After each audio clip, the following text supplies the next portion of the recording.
આજે ભ્રષ્ટાચાર સમગ્ર દેશને દિમાગની જેમ ખોખલો કરી રહ્યો છે અને દેશમાં વસતા ગરીબ અને મધ્યમ વર્ગીય પરિવારોની હાલત વધુ કફોડી બની રહી છે, જેના વિરોધમાં 26મી જાન્યુઆરી ગણતંત્રના દિવસે આમ આદમી પાર્ટીએ વરાછા માનગઢ ચોકથી યોગી ચોક સુધી બાઇક રેલીનું આયોજન કર્યું હતું।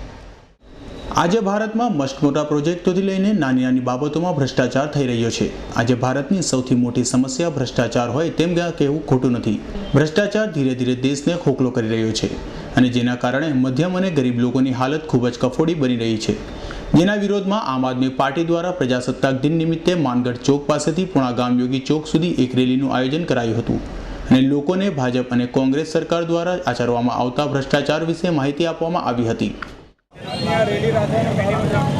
અમે 1 થી 26 જાન્યુઆરી સુધી મતદાતા જાગૃતિ અને સભ્ય નોંધણી ઝુંબેશ ચલાવી, પછી બીજો કાર્યક્રમ અમારો 26 તારીખથી 30 તારીખ સુધી આખા ગુજરાતમાં દરેક વિધાનસભા મતક્ષેત્રમાં ઝાડુ યાત્રા કાઢવાનો કાર્યક્રમ હતો।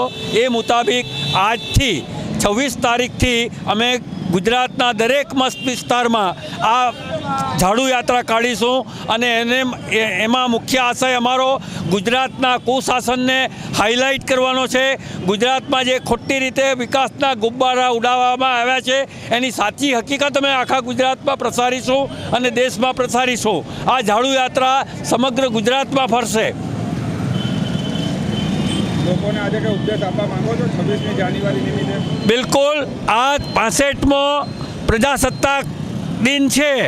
આટલા 65 વર્ષમાં આ દેશમાં શાસકોએ આપણને ગરીબી, બેકારી, ગુલામી અને ભૂખમરો આપ્યો છે। એ ખૂબ જ કમનસીબ છે।